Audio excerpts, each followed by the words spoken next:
Hi, everybody. This is Allison from Alley Creations. How are you? Please like, share, and subscribe to my channel if you have yet to do so. And if you get anything from my work, a connect, a dot, an epiphany, a mind explosion, a new book to read, a new author to explore, artwork to create, you can find my links into helping me keep myself fed and nourished and the lights on in the description below. Allylattkreations211.com is where you can see my art portfolio. Haven't put this one up yet. I will later. Um, you can see the pyramids, business card holders, all kinds of fun stuff. And if you're interested in any of it, email me because I do everything privately. This was the other day's paint and sip. I added the blessed sign up there as my easel doesn't want to hold it up. So yeah, I did that the other day. Check that video out. It was really fun. Um, Lastly, 3D memberships only have one tier, and that's a really good way you can support my channel. Keep the lights on as well and the Zoom going.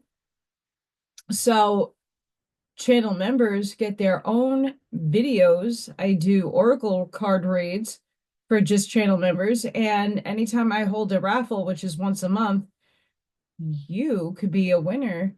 Chicken dinner.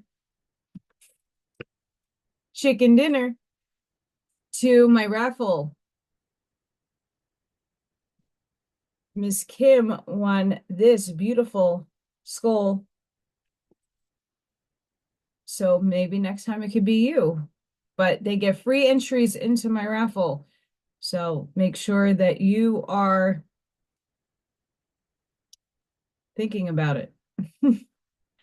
Um, Today we're going to continue on the Secret Doctrine. I want to say this is stanza 10. Hang on. Uh, I think so. But I did a part one and we're gonna do part two. Fun times.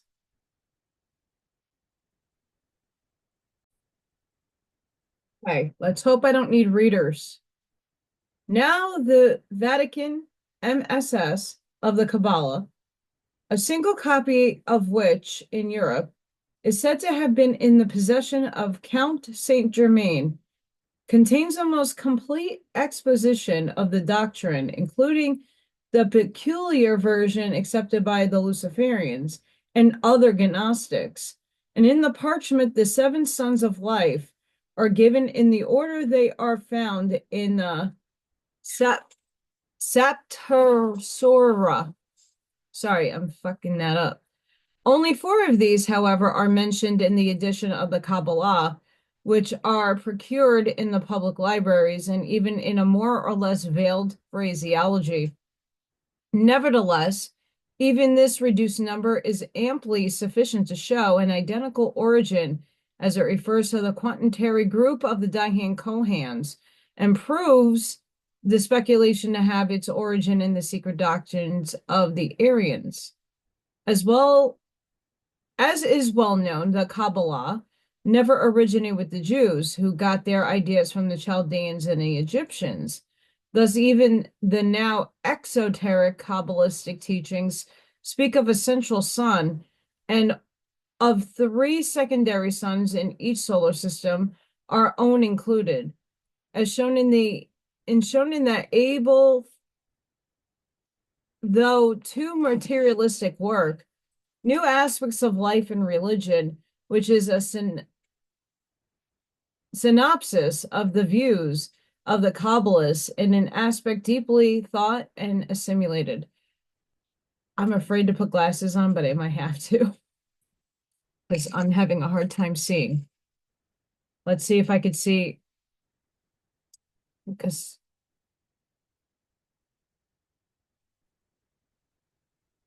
I think my light might be too bright.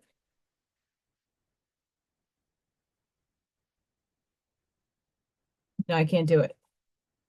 The central sun was to them, as much as to the Aryans, the center of rest, the center to which all motion was to be ultimately referred. Round this central sun, the first of three systematic suns, revolved on a polar plane, the second on an equatorial plane, and the third only was our visible sun. These four solar bodies were the organs on whose action what man calls the creation, the evolution of life on the planet Earth depends. The channels through which the influence of these bodies was conveyed to the Earth, they, the Kabbalists, held to be electrical. The radiant energy flowing from the central sun called the Earth into being as a watery globe, whose tendency as the nucleus of a planetary body was to rush to the central sun, within the sphere of whose attraction it had been created. But the radiant energy, similarly electrifying both, withheld the one from the other, and so changed motion towards into motion round the center of attraction, which the revolving planet Earth thus sought to reach. In the organic cell, the visible sun found its own proper matrix and produced through this the animal, while maturing the vegetable kingdom, finally placing man at its head, in whom, through the animated action of the kingdom, it originated the psychic cell. But the man so placed at the head of the animal kingdom, at the head of the creation, was the animal, the soulless, the perishable man. Hence, man, although apparently its crown, would by his advent have marked the close of creation, since creation accumulating in him would at his death have entered on its decline. The Kabbalistic view is here quoted to show its perfect identity in spirit with the Eastern doctrine, explain or complete the teachings of the seven suns with the seven systems of planes of being, of which the suns are the central bodies, and you have the seven angelic planes, whose hosts are gods thereof collectively. They are the head group divided into four classes from the incorporeal down to the semi-corporeal, which classes are directly connected through in very different ways as regards voluntary connection and functions with our mankind. They are three synthesized by the fourth, the first and the highest, which is called the central sun, in the Kabbalistic doctrine just quoted. This is the great difference between the Semitic and the Aryan cosmogony. One materializing humanizes the mysteries of nature. The other spiritualizes matter, and its physiology, is always made subservient to metaphysics.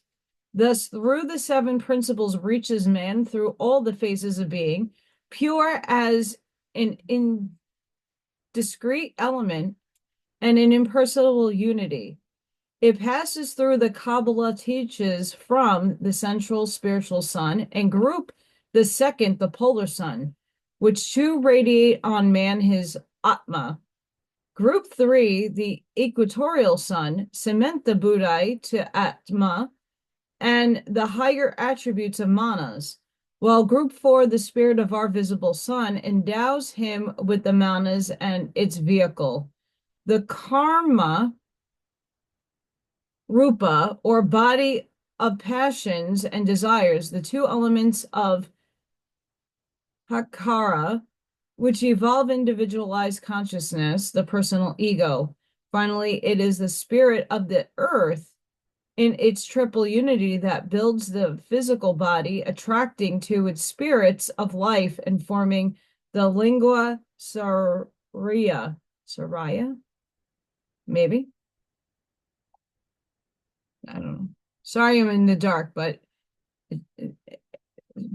any glasses, but ones that I could see from. Yay.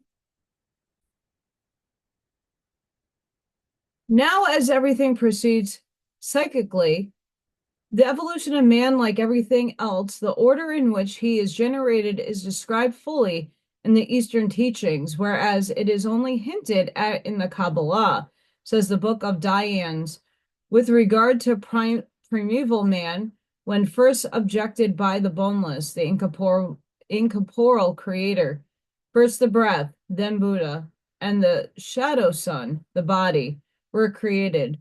But where was the pivot, the middle principle, manas? Man is doomed. When alone, the indiscrete, undifferentiated element, and the Vahan, Buddha, the cause of the causeless, break asunder from manifested life, unless cemented and held together by the middle principle, the vehicle of the personal consciousness of Java, explains the commentary. In other words, the two higher principles can have no individuality on earth, cannot be man unless there is the mind, the manas, ego, to cognize itself, and the terrestrial false personality or the body of egotistical desire and personal will to cement the whole, as if round a pivot, which is truly to the physical form of man.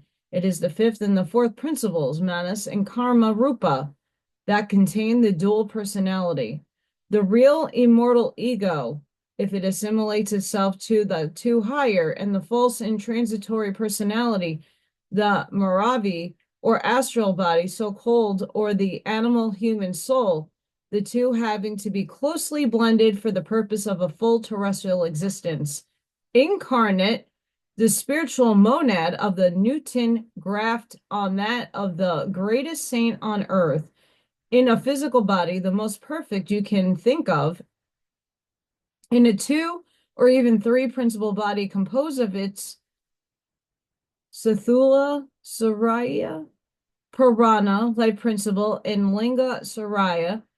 And if it lacks its middle and fifth principles, you will have created an idiot, at best a beautiful, soulless, empty, and unconscious appearance. Can find no room in the brain of such a creature, not on this plane at any rate. There are students, however, who have long ago understood the philosophical meaning underlying the allegory, so tortured and disfigured by the Roman Church, of the fallen angels. The kingdom of spirits and spiritual action, which flows from and is the product of spiritual volition, is outside and contrasted with and contradicted and in contradiction to the kingdom of divine souls and act and divine action. As said in the text, quote, like produces like and no more at the genius of being, and in evolution with its limited conditioned laws come later. The self-existent are called creations, for they appear in the spirit ray, manifested through the potency inherent in its unborn nature, which is beyond time and limited or conditioned space. Terrene products, animate and inanimate, including mankind, are falsely called creation and creatures. They are the development, evolution, of the discrete elements. Again, the heavenly Rupa, Dhyan, Kohan, creates man in his own form. It is a spiritual ideation consequent on the first differentiation and awakening of the universal manifested substance. That form is the ideal shadow of itself, and this is the man of the first race. To express it in still clearer form, limiting the explanation to this earthly one, it was the duty of the first differentiated egos, the church calls them archangels, to imbue primordial matter with the evolutionary impulse and guide its formative powers in the fashioning of its productions. This it is which is referred to in the sentences both in the Eastern and Western tradition. The angels were commanded to create. After the earth had been made ready by the lower and more material powers, and its three kingdoms fairly started on their way to be fruitful and multiply, the higher powers, the archangels or Dhyanis, were compelled by the evolutionary law to descend on earth in order to construct the crown of its evolution, man. Pause. Why I could say I'm from the Archangel Collective. There's a lot of people having a hard time right now. I've been posting some stuff for TikTok. A A lot of people can't see themselves as higher entities, higher density beings incarnate in a human body. And I can tell you most people that watch me are angels of some sort. Just saying. Thus, the self-created and the self-existent projected their pale shadows, but group the third, the fire angels, rebelled and refused to join their fellow devas. Hindu exotericism represents them all as yoginis, whose piety inspired them to refuse creating, as they desired to remain eternally Kunmaras, virgin youths, in order to, if possible, anticipate their fellows in progress towards nirvana, the final liberation. But agreeably to esoteric interpretation, it was a self-sacrifice for the benefit of mankind. The rebels would not create will-less, irresponsible men as the obedient angels did, nor could they endow human beings with only the temporary reflections of their own attributes, for even the latter, belonging to another and so much higher plane of consciousness, would leave man still irresponsible, hence interfere with any possibility of a higher progress. No spiritual or psychic evolution is possible on earth, the lowest and most material plane, for one who, on that plane, at all events, is inherently perfect and cannot accumulate either merit or demerit.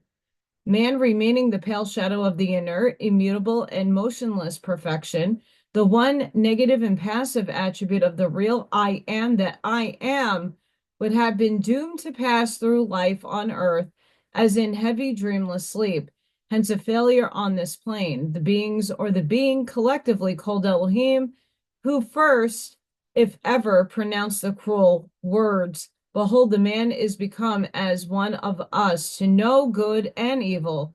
And now lest he put forth his hand and take also of the tree of life and eat and live forever," must have been indeed the Idabaoth, the demiurge of the Nazarenes, filled with rage and envy against his own creature, whose reflection created Ephemomorphous. I don't know how to pronounce that. In this case, it is but natural, even from the dead letter standpoint, to view Satan, the serpent of Genesis, as the real creator and benefactor, the father of spiritual mankind, for it is he who was the harbinger of light. Bright, radiant Lucifer, who opened the eyes of the animation created by Jehovah, as alleged. And he who was the first to whisper, "In the day ye eat thereof, ye shall be as Elohim, knowing good and evil," can only be regarded in the light of a savior, an adversary to Jehovah, the personating spirit. He still remains in esoteric truth, the ever-loving messenger, the angel, the seraphim, and cherubim, who both knew well and loved still more, and who conferred on us spiritual instead of physical immortality, the latter a kind of static immortality that would have transformed man into any underlying wandering Jew. As narrated in Kings, Gnostics, Idabaoth, whom several sects regarded as the god of Moses, was not a pure spirit. He was an ambitious and proud, rejecting the spiritual light of the middle space, offered him by his mother Sophia Achamoth. He set himself to create a world of his own. Aided by his sons, the six planetary genii, he fabricated man, but this one proved a failure. It was a monster, soulless, ignorant, and crawling on all fours on the ground like a material beast. Idabaoth was forced to implore the help of his spiritual mother. She communicated to him a ray of her divine light, and so animated man and endowed him with a soul. And now began the animosity of Idabaoth towards his own creature. Following the impulse of the divine light, man soared higher and higher in his aspirations, Very soon he began presenting not the image of his creator Ida, but rather that of the supreme being, the primitive man, Enoia. Then the Demiurgos was filled with rage and envy, and fixing his jealous eye on the abyss of matter, he looks envenomed with passion, were suddenly reflected as in a mirror. The reflection became animate, and then arose out of the abyss Satan, serpent, Orfeo, whatever, the embodiment of envy and cunning. It is the union of all that is most based in matter with the hate, envy, and craft of a spiritual intelligence. This is the exoteric rendering of the Gnostics and the allegory, though a sectarian version is suggestive and seems true to life. It is a natural deduction from the dead letter text of chapter something of Genesis. Sorry, guys. Hence the allegory of Prometheus, who steals the divine fire so as to allow men to perceive consciously on the path of spiritual evolution, thus transforming the most perfect of animals on earth into a potential god and making him free to take the kingdom of heaven by violence. Hence also the curse pronounced by Zeus against Prometheus by Jehovah Aldebaoth against his rebellious son Satan. The cold, pure snows of the Caucasian mountains and the never-dying singing fire and flames of the inextinguishable hell. Two poles, yet the same idea, the dual aspect of refined torture, a fire producer, the personified emblem of something Greek, of the astral fire and light in the animal mundi, the element of which the German materialistic philosopher Molschat said something in German. Without phosphorus, no thought. Burning in the fierce flames of his terrestrial passions, the conflagration fired by this thought, discerning as it is now, does good from evil, and yet a slave to the passion of its earthly atom, feeling the vulture of doubt and full consciousness gnawing at its heart. A Prometheus indeed, because a conscious, hence a responsible entity. The curse of life is great, yet how few are those men outside some Hindu and Sufi mystics who would exchange all the tortures of conscious life, all the evils of a responsible existence, for the unconscious perfection of a passive, objectively incorporeal being, or even the universal static inertia personified in Brahma during his night's rest. For to quote from an able article by one who, confusing the planes of existence and consciousness, fell a victim to it, Satan or Lucifer represents the active, or as M. Jules Basic calls it, the centrifugal energy of the universe in a cosmic sense. He is fire, light, life, struggle, effort, thought, consciousness, progress, civilization, liberty, independence. At the same time, he is pain, which is the reaction of the pleasure of action, and death, which is the revolution of life. Satan burning in his own hell, produced by the fury of his own momentum, the expansive disintegration of the nebulae, which is to concentrate into new worlds. And fitly is he again and again baffled by the eternal inertia of the passive energy of the cosmos, the inexorable I am, the flint from which the sparks are beaten out. Fitly is he and his adherents consigned to the sea of fire, because it is the sun, in one sense, only in the cosmic allegory, the front of life in our system, where they are purified, disintegrated, and churned up to rearrange them for another life, the resurrection, that sun which, as the origins of the active principle of our earth, is at once the home and the source of the mundane Satan. To demonstrate furthermore the accuracy of Basic's general theory, Cold is known to have a centripetal effect. Under the influence of cold, everything contracts. Under it, life hibernates or dies out. Thought congeals and fire is extinguished. Satan is immortal in his own fire sea. It is only in the Nephim, the cold hell of the Scandinavian Eddas, of the I am, that he cannot exist. But for all there is a kind of immortal existence in the Nephim, and that existence must be painless and peaceful because it is unconscious and inactive. Pause. So Nephim, Helaham, uh,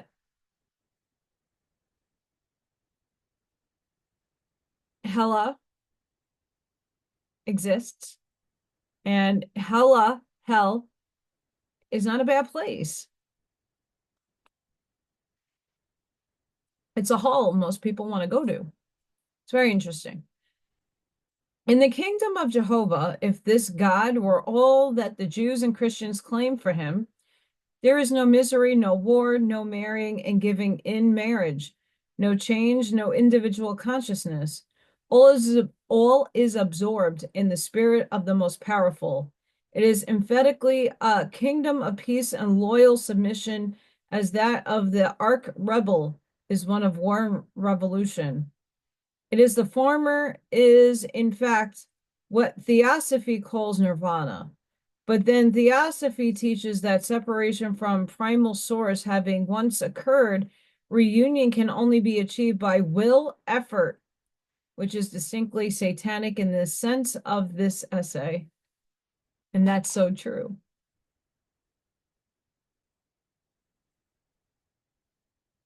It is satanic from the standpoint of Orthodox Romanism, for it is owing to the prototype of that which became in time the Christian devil, to the radiant archangels, Dayan Kohans, who refused to create because they wanted man to become his own creator and an immortal God, that man can reach nirvana and haven of heavenly divine peace.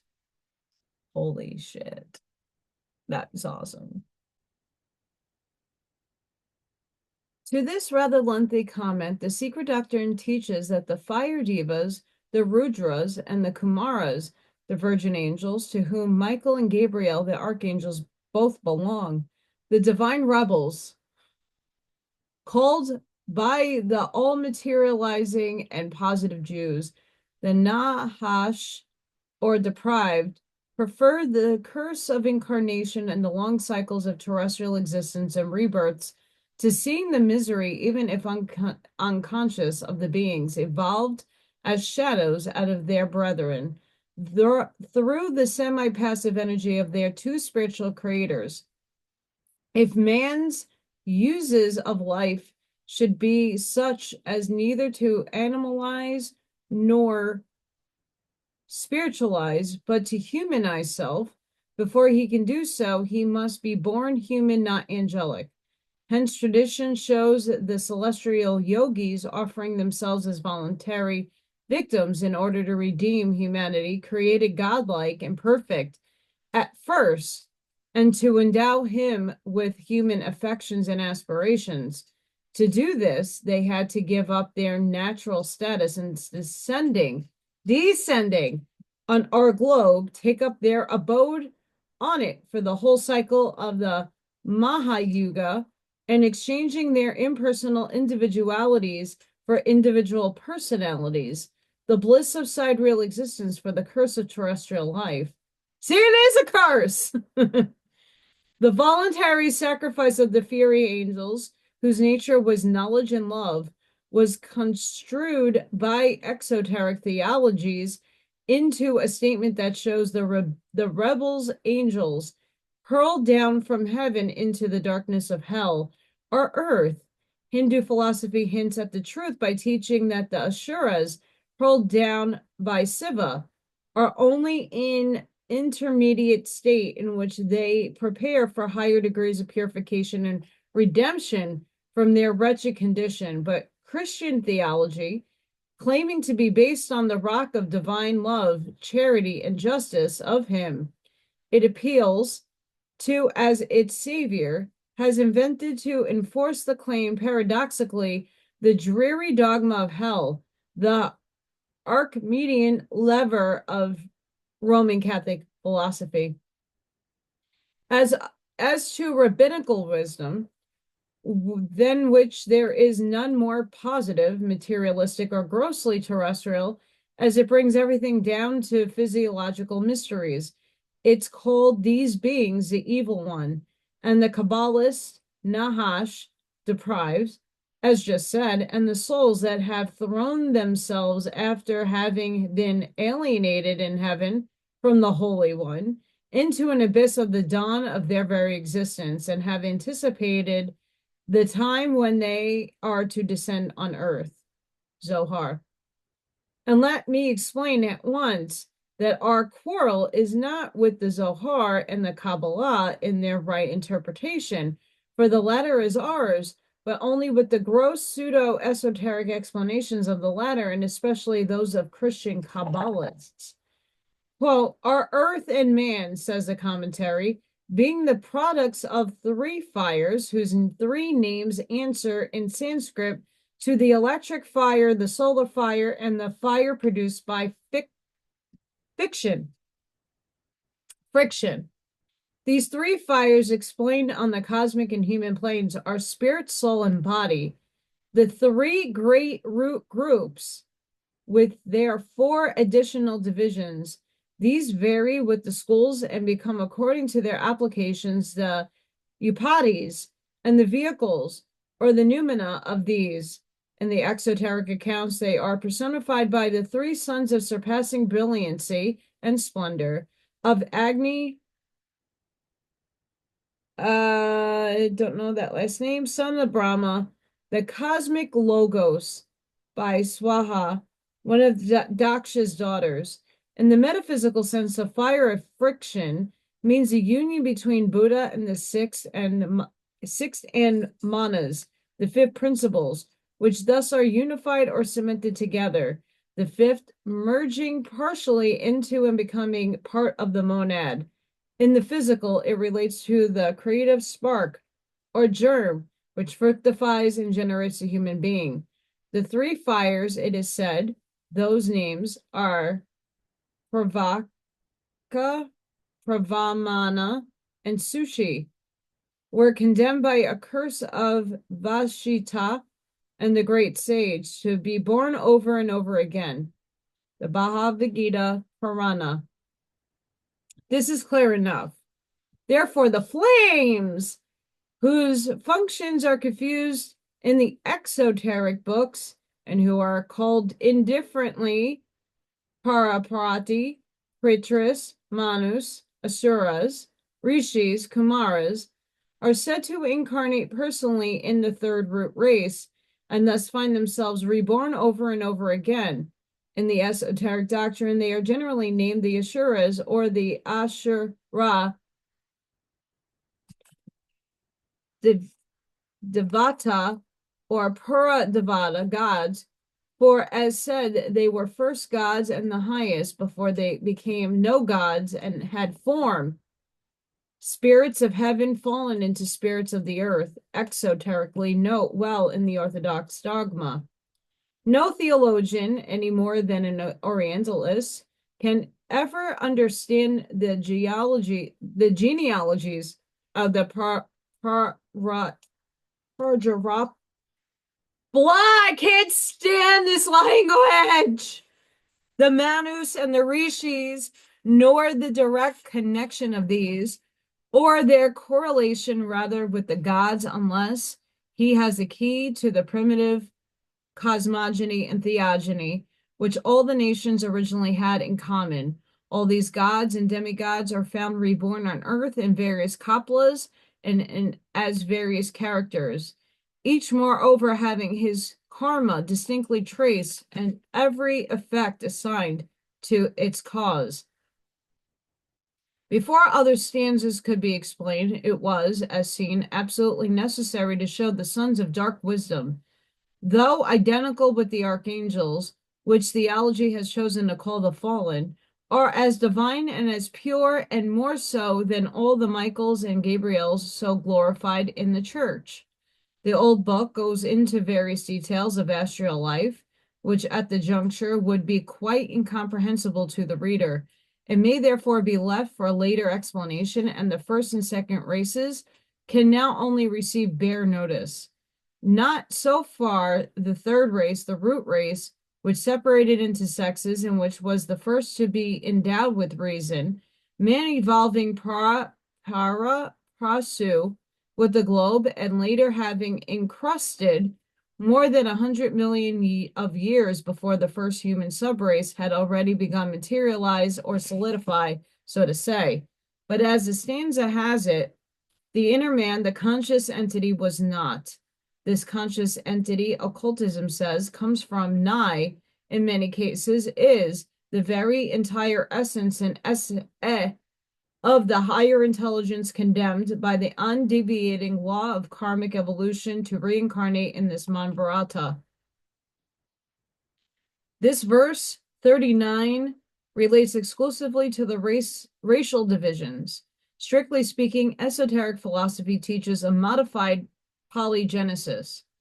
For while it assigns to humanity a oneness of origin, insofar that its forefathers or creators were all divine beings, though of different classes or degrees of perfection in their heredity and hierarchy, men were nevertheless born on 7 different centers of the continent of that period. Though all of one common origin, yet for reasons given, their potentialities and mental capabilities, outward or physical forms, and future characteristics were very different. As their complexions, there is a suggestive allegory told in Linga Purana. The Kumara, the Rudra, gods, so called, are described as incarnations of Siva, the destroyer, of outward forms, named also Vamadeva, the latter as Kumara, the eternal celibate, the chaste virgin youth, springs from Brahma in each great Manvarata, and again becomes 4, a reference to the 4 great divisions of the human races. As regards complexion and type in 3 chief variations of these.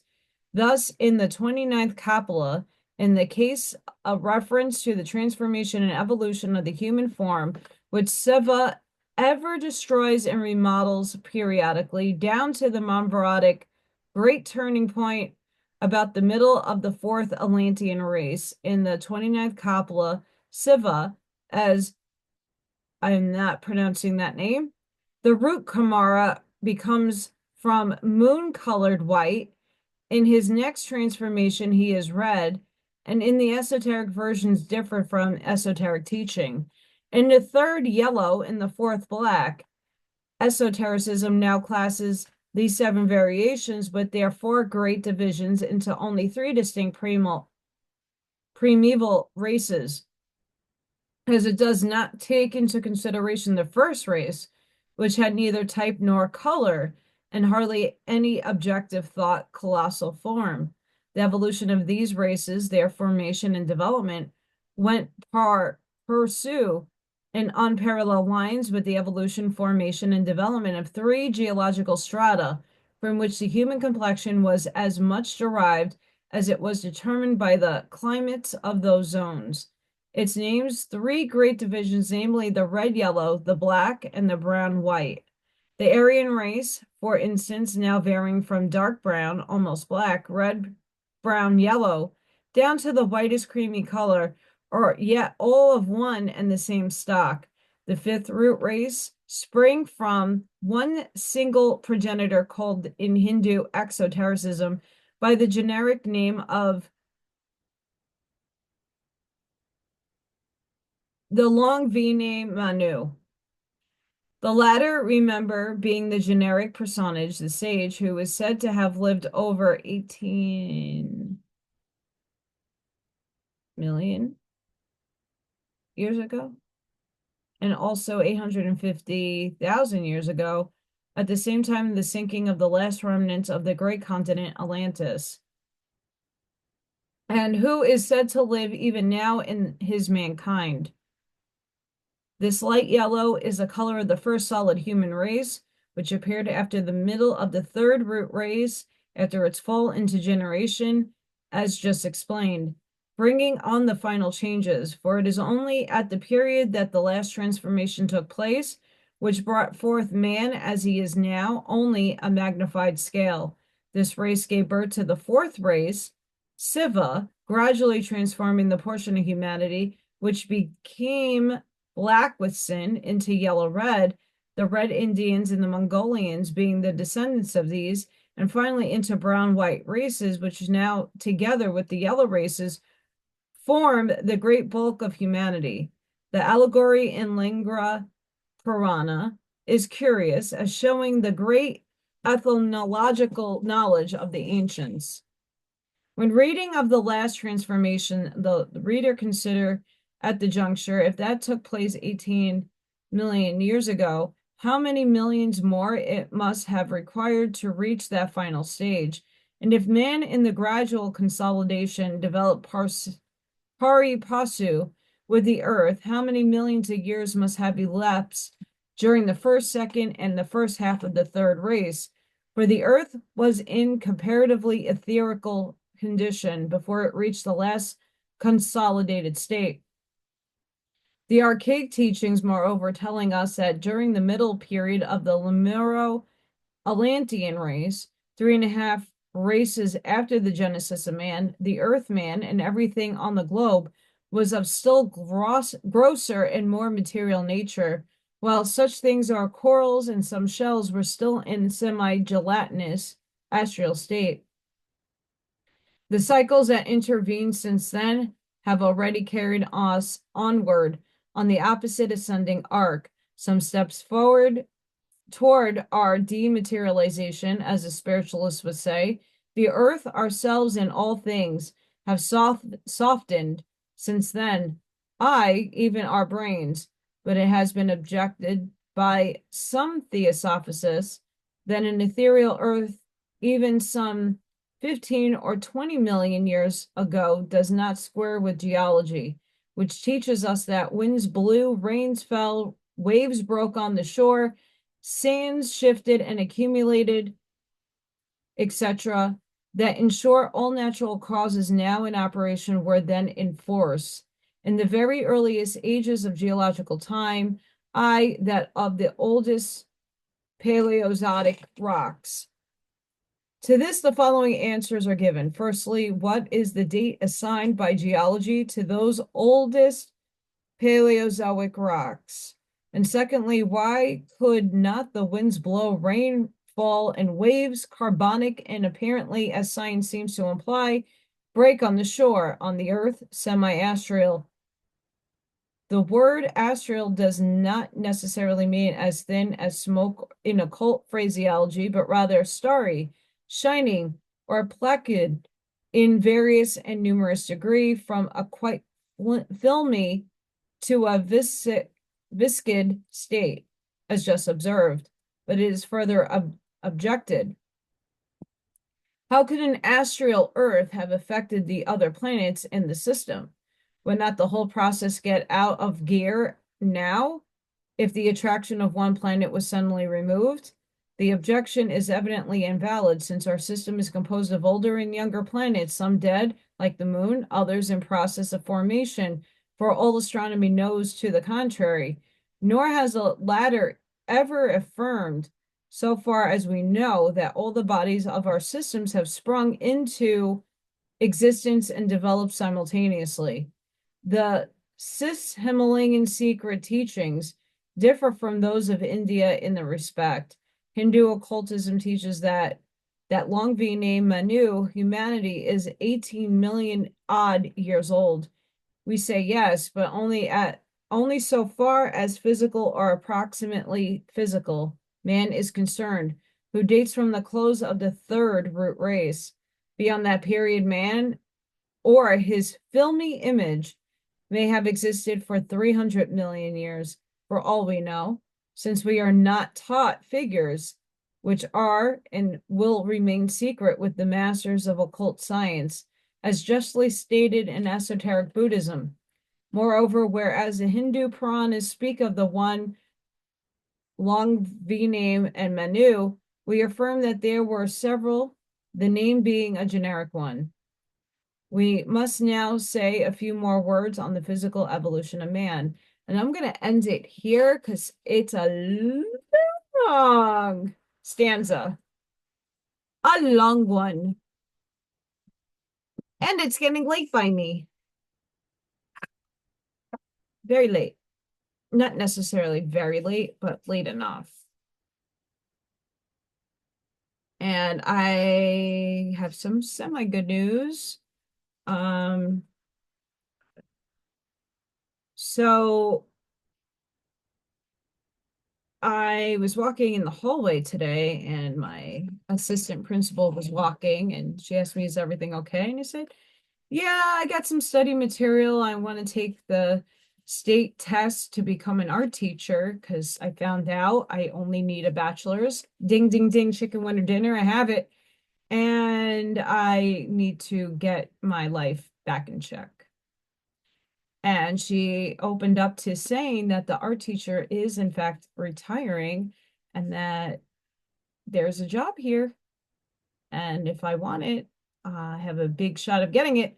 That doesn't mean I will have it or am getting it. I have a lot to do. So working hard to figuring out life, but I got to still figure out between now and August what goes on. Yay. So guys, sending each and every one of you love, light, compassion, grace, shielding, and protective energy. Please go within, be the shoulder, be the lighthouse, seed your truths. I will be doing a craft and sip tomorrow, around maybe 5 o'clock. Depends. I might have to go. I have to go to another school for professional development I'm not looking forward to. So I don't know what time I'm going to be home because it's not close to my house. Fun times. So I don't know what's going on with that. I might tackle the other charcuterie board and who knows what I'm going to be doing. But until tomorrow, I hope to see you all in the next one. Thank you for your support, your abundance, your love, your energy, your frequency, your vibration. I'm just trying to think of anything else that I missed. So, not that I can think of in the moment. So part 3 will be out the next time. I just want to make sure I have it down. And I hope to see you all in the next one. Thank you for watching. Have a blessed and beautiful day. Bye for now.